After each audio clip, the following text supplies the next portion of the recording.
Hello everyone, welcome to Shabnam's arena. और आज बहुत दिनों बाद ब्लॉग शूट कर रही हूँ। रीज़न बीइंग आज हम जा रहे हैं अपने लिए एक स्कूटी लेने के लिए। तो जल्दी जल्दी पहले घर का काम निपटा लेते हैं। आज ऑफिस से हमारे सर ने हमें छुट्टी दे रखी थी, तो सोचा, मेरे भाई ने बोला भी था जिस दिन तेरी छुट्टी है उस दिन मुझे बताना, हम चलेंगे एक नई स्कूटी लेने के लिए, अपनी पुरानी स्कूटी को जमा करवाते हुए। तो जल्दी से काम कर लेते हैं घर का और जल्दी से काम निपटा के रेडी हो जाते हैं और चलते हैं स्कूटी लेने के लिए। चलो, तो मैं रेडी हो चुकी हूँ, जा रही हूँ स्कूटी लेने के लिए। जल्दी से निकलती हूँ क्योंकि मेरे भैया और भतीजे दोनों के दोनों चिल्लाने लग रहे जल्दी चलो, बिकॉज बिना मेरे साइन करे स्कूटी आएगी नहीं। तो लेट्स गो। अपनी पहली स्कूटी पे बैठ के जा रही हूँ, माई फर्स्ट स्कूटी। इसके बदले में एक दूसरी स्कूटी लाऊंगी आज मैं। तो हम निकल चुके हैं अपनी स्कूटी लाने के लिए। प्रिंस का कहना ये है कि बुआ स्कूटी को इसको चेंज कर दो क्योंकि इसे 10 साल हो गए हैं। और अब हम जा रहे हैं अपनी सेकंड स्कूटी लेने के लिए। निकल चुके हैं, भैया पहुंच चुके हैं। ये देखो कैसे दौड़ा रहा है। ओ भाई साहब ध्यान से। ये मेरी पहली जो है बोलते हैं ना अचीवमेंट मेरी लाइफ की। मैंने सबसे पहले ये स्कूटी खरीदी थी और इसको मेरे पापा ने चलाया पूरे 9 साल। और आफ्टर माई फादर, अब ये मेरे पापा की एक मेमोरी थी कि मेरे पापा इसको चलाते थे और मैंने पापा को दी थी। 1 साल ही चलाई थी मैंने, बाकी मेरे पापा नहीं चलाई थी। अब इसको एक्सचेंज में करके मैं दूसरी स्कूटी ले रही हूँ अपने नाम से। तो थोड़ी सी मेमोरीज़ हैं इसके साथ में, पापा के साथ बहुत सारी मेमोरीज़ हैं। मेरे पापा ने बहुत इसको चलाया है। तो आज मतलब प्रिंस कह रहा था कि बुआ दादाजी की यादगार आज एक चली जाएगी। मैंने कोई बात नहीं बेटा, इंसान को अपने फ्यूचर, अपने करियर में, अपनी ज़िंदगी में आगे बढ़ना चाहिए और पास्ट को भूल जाना चाहिए। ये देखो यहाँ पे स्कूटी कौन सी वाली बोल रहा है बता। बोल तो मैं हो रहा हूँ सबसे आगे बाइक खड़ी। हाँ, ब्लैक मैट कलर है नहीं? कलर तो अच्छा लग रहा है वैसे। कौन सी ले रहा है? एंटॉर्क ले रहा है? ये एंटॉर्क की बोल रहा है, इसकी कह रहा है। एंटॉर्क लेनी है, एक्सेस लेनी है? एंटॉर्क देख लो भाई जो तुम्हें अच्छी लगे। ब्लैक कलर लेंगे इस बार क्योंकि वाइट भी ले चुके हैं, अब ब्लू भी ले चुके हैं, अब दिस टाइम ब्लैक। ब्लैक बढ़िया लगेगी। Matte black. भाई मैं बाइक नहीं चला पाऊंगी, मेरी हाइट 5 है। लड़कियां चला ले। मेरा वेट भी कम है। कौन सी लेनी है? एक्सेस लेनी है? कौन सी लेनी है? बताओ भाई, फाइनल करो कौन सी लेनी है। हाँ, तुम्हें क्या मतलब है एंटॉर्क? तुम्हें स्पेलिंग आती है एंटॉर्क की? ये कम है इसमें। किसमें? इसमें? हाँ, और एक्सेस का? एक्सेस कहाँ है अपने पास में? उसका स्पेस देखना है ना, स्पेस। ये जुपिटर है जो हमने पहले ली थी। डिसाइड कर लो क्या लेना है भाई, जल्दी से अपने पापा के साथ में डिसाइड करो। उसमें तो करो, उसमें अभी ज्यादा मैं है। डिसाइड ही नहीं कर पा रहे हैं, बस डिसाइड करके आज ले लें फाइनली, वो बड़ी बात है। 2-4 बार डिसाइड करके छोड़ भी देते हैं। बेटे अरे जब तू बड़ा हो जाएगा ना, मेरा ये वाला ब्लॉग देखे कि पापा तुझे कैसे दिखाते हैं। जब पापा बुढ़े हो जाएंगे, तू बड़ा हो जाएगा, तो पापा से पूछो पापा कौन सी चाहिए या कौन सी लूँ, ठीक है? और बॉडी ये बस डॉक्यूमेंटेशन हो रही है। डॉक्यूमेंटेशन डन हो जाएगी तो उसके बाद हम अपनी स्कूटी को देंगे प्रिंस गैस स्कूटी लेने के लिए, शोरूम से रिसीव करने के लिए। और मैं थोड़ी देर में आने वाला होगा। हेलमेट, हाँ फुटलेस, हाँ। पायदान हाँ। और बॉडी कवर। हाँ भैया, हाँ करो, हाँ बोलो हाँ। बॉडी कवर, फुटलेस, पायदान और हेलमेट। 5000 रुपये लोगे आप। एक नहीं भाई, तुम्हारे तो एक 70 नहीं है।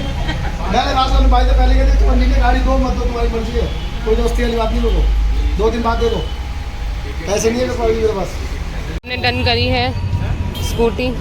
अभी फ़िलहाल इसका जो भी एक्सेसरीज़ लगनी है वो लगनी है और भैया लगवाने लग रहे हैं। बात हो गई है एक्सेसरी जो भी लगानी है, इसमें मैट वगैरह या स्टैंड वगैरह जो भी है वो लगवा रहे हैं। देन नंबर आएगा, देखते हैं क्या लकी नंबर आएगा इस बार। मैं बहुत एक्साइटेड रहती हूँ नंबर को लेके कि क्या नंबर आने वाला है, क्योंकि मेरा बहुत कनेक्शन रहता है नंबरों से। कर दिया टाटा बाय बाय, इसको कर दिया hello hi, hello hi, hello hi.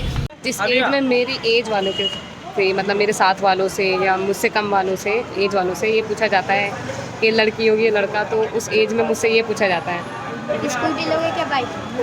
Scooty. और एक दिन पूछेंगे ये बुआ कोठी लेंगे या फ्लैट? हम लेंगे कोठी। स्कूटी की डिलीवरी हो रही है मैडम, डिलीवरी वो बना रही हैं, स्लिप बना रही हैं। हमारा बेटा बैठा हुआ है, अभी भी खुश नहीं है। 1 लाख रुपए की स्कूटी लेने के बाद भी इसके चेहरे पे चमक नहीं आ रही है, देख रहे हो, बाइक की तरफ इशारे कर रहा है। भैया भैया मुझे भी तो मौका मिलना चाहिए। बेटे तेरे लिए ये नहीं, वो है वो।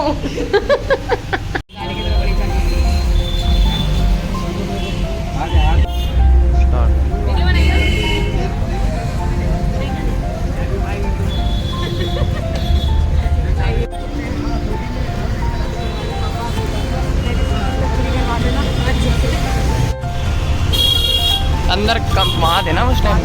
भाई 300 बैलेंस करा लियो अंदर ऊपर खाबू का वो है तो और बिना चला लियो 1 2 3 स्टार्ट सही से नीचे बोल रहे दियो तो गोवा ने बेटा जिम में कहा डालो डालो क्या हां ना अरे यार देखना पूरा घुमा दिया इसको मैंने, पूरा घुमा हुआ है। वहां पानी डाल लिया पानी करके बैठ गई है। पूरा घूम गया ये।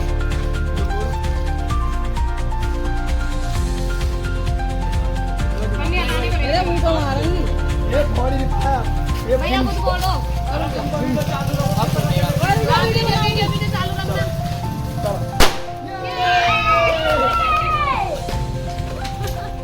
तीनों चलाएंगे तीनों के तीनों मेरा तो सिर्फ नाम हुआ है चलाने का और लड़की का लड़की अन्नू के भाई चल दो बेटा अब जो आगे तो फाइनल से हैवी है। पहली वाली हाँ थोड़ी सी हैवी है। ठीक है हमने टॉप मॉडल लिया है, हमने ये सोचा 10-15 हज़ार 10-5 हज़ार का मोह करेंगे फिर बाद में पछताओगे अरे यार थोड़ा अपर लेवल ही ले लेते, वही ले लिया हमने। 3 साल की किस्त है, अभी लोन हुआ नहीं है, सिर्फ उसने ये बोल दिया मैडम आप ले जाओ मैं 1-2 दिन में कर दूंगी। मतलब मेरी पर्सनैलिटी को देख के वो बंदी इतनी इंप्रेस हो गई, कह रही लग ही नहीं रहे हो कि आपकी एज इतनी होगी, आप तो मुझे लग रहा है 20-22 साल के हो गए, मैं तो आपकी पर्सनैलिटी से इतनी इंप्रेस हो गई और आपका काम, मेरा तो मन कर रहा है मैं भी इसी लाइन में घुस जाऊँ। मैंने बहुत मेहनत है। अब तेरे ब्लॉग में आएगा ना 50 रुपए का पेट्रोल डलवाया फिर मैं जिम गया। अब इसका ये सिलसिला शुरू हो जाएगा इस वाली स्कूटी के साथ कि पेट्रोल भरवाया फिर मैं घर गया फिर मैंने घर जाके फिर घर से आके फिर पेट्रोल भरवाया। यार इतना वो तो बहुत है। हर व्लॉग में तेरा यही था, पेट्रोल भरवाया घर चला गया। मैं इस स्कूटी में पेट्रोल भरवा के लाई हूँ नई स्कूटी में और अब हम मिठाई लेने जा रहे हैं। नहीं जा रहे मिठाई ले। जो हमारे वेल विशर्स हैं उनके लिए मिठाई लेना जरूरी होता, मगर इस बीच में हमारे साइंटिस्ट बेटे ने फाइंड आउट किया कि हमारी स्कूटी का स्पीडोमीटर का कनेक्शन नहीं हो रखा। तो पहले हमारे बेटे जी जाएंगे कनेक्शन करवाने के लिए, देन उसके बाद हम जाएंगे मिठाई लेने के लिए, तब जाके मैं खाना खाऊंगी 4 बजे। भूख के बारे मेरा बुरा हाल हो रखा है। लेकिन ना यही एक खासियत होती है, छोटी छोटी चीज़ों की खुशियाँ मनाते हैं। मेरी मम्मी मिठाई बांधने गई है और देखो गाड़ी की कितनी इंक्वायरी हो रही है। मेरी भाभी बांटती फिर रही है, देखो रसगुल्ला लेके घूम रही है आलू को। आइजल आइजल क्या खा रही बेटी?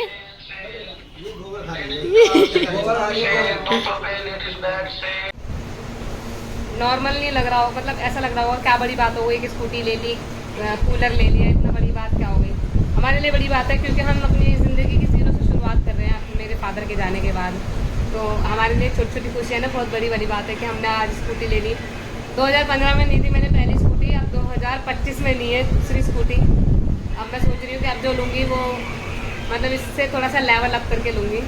बस ड्रीम करना है और ड्रीम अचीव करना है। इट्स टाइम टू थोड़ा सा सेल्फ केयर। मम्मा मेरे बालों में लगा रही है मेहंदी और मुझे नींद आ रही है, और मम्मा मेरे मुंह पे भी लगा चुकी है मेहंदी, पका दिया है। अब मेहंदी लगवा के कपड़े धोऊंगी। ड्रेस गंदी पड़ी है और जैसे जैसे मम्मी मेरा हाथ लगा रही है सर में, मुझे नींद आ रही है एकदम, मुझे स्लीपी सा फील होता है। मज़ा आ रहा है सर में जैसे जैसे हाथ फेर रहा है ना, मेरे पास नींद सी चढ़ रही है। मैं ना दही खाने की सोच रही थी मम्मी, पता है अभी लस्सी पीने की सोच रही थी खाने के साथ में, कि मुझे याद आया कि मेहंदी लगवानी है कहीं ठंड ना बैठ जाए, इसलिए मैंने लस्सी नहीं पी, वरना मेरे को खाने के साथ मन कर रहा था खाने का। देखो हमारे बेटा जी खुश होकर खाना खा रहे पीछे बैठ। पहली बार मतलब मेरे सारे ब्लॉग में नंग दड़ंग आता है, ये आप आज अपने बनियान जल्दी में बैठा हुआ है। सही कहा है किसी ने, पापा पापा कहते थे बड़े मज़े में रहते थे, और जब पापा पापा कहलवाया तब याद आया कि ज़िंदगी का क्या असलियत है। जब मेरे पापा थे हमारे साथ में तो बहुत मौज थी, हर चीज़ टाइम पे मिल जाती थी और हम उस चीज़ की वैल्यू भी नहीं कर पाते थे। वो सही कहा है किसी ने कि हाँ ना, किसी के जाने के बाद उसकी अहमियत का पता चलता है। आज पापा नहीं है साथ में तो उनकी अहमियत का पता चल रहा है। एक टाइम वो भी था जब मुझे बिना एसी रहा नहीं जाता था, और मेरे पापा ने 2-2 कूलर लगा दिए, फिर भी मुझे सब्र नहीं आया कि नहीं मुझे एसी ही में ही सोना है, मुझे एसी में ही सोना है। तो मेरे पापा ने एसी तुरंत के तुरंत ठीक करवाया, और उस दिन के बाद से कभी भी ना एसी ख़राब नहीं होने दिया। एक दिन पहले उसकी सर्विस करवा ली, उसको अगर चेंज करना पड़ा तो चेंज करवा दिया, इवन चेंज भी कराया मेरे पापा ने। कि ये नहीं सही चल रहा तो चेंज कर दो। और आज मैं कूलर लेकर आई हूँ। जो बेटी जो है एसी के बिना नहीं रह पाते थे ना, आज वो कूलर लेकर आई है। पापा के जाने के बाद ना ज़िंदगी ज़ीरो से शुरू हुई है आज फिर से।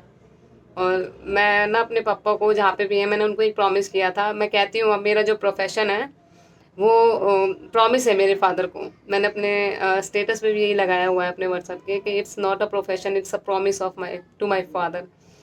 और मैं इस प्रॉमिस को निभा रही हूँ अपने प्रोफेशन को अच्छे से करके। और बहुत जल्दी सक्सेस पाने की कोशिश कर रही हूँ और मेरी ये कोशिश जारी रहेगी। मैं कभी हार नहीं मानूंगी और ना ही मैंने मानी है। मैं उस बाप की बेटी हूँ और बहुत जल्दी सक्सेस पाके और आज मैं कूलर लेकर आई हूँ अपनी इनकम से। मैं जल्दी एसी भी लेकर आऊँगी। सब चीज़ों को अपने पापा के अकॉर्डिंग उसी ट्रैक पे ले आऊँगी, मेरी मम्मी की लग्जरियस लाइफ को जहाँ मेरे पापा ने रख रखा था। कोई दुख नहीं होने दूंगी मैं अपनी मम्मी को, अपने घर में किसी को भी। मैं जितना मेरा बलबूता है, जितना मैं जब तक हूँ, जब तक मैं उनके लिए वो सारी पॉसिबल चीज़ करूँगी जो मेरे पापा ने हमारे लिए की। बस ये मन में मलाल रहेगा कि काश पापा के लिए भी कर पाती, पापा भी ये सब चीज़ें देख पाते तो कितना प्राउड फील करते हैं। मैं आज भी उस मोमेंट को याद कर रही हूँ जब मैंने कोई छोटी मोटी अचीवमेंट ली तो मेरे पापा कितना खुश होते थे। और आज मैं कूलर लेकर आई ना तो मुझे बस पापा की याद आई। शायद आज पापा होते थे कहते हैं मैं कूलर दो मैंने रखवा देते तब तू नहीं सोई, और आज अपने पैसों से कूलर ही लेकर आई है। एसी क्योंकि ख़राब हो गया है तो धीरे धीरे सब कुछ ठीक करूँगी। और मेरा रूम भी मुझे ठीक करना है।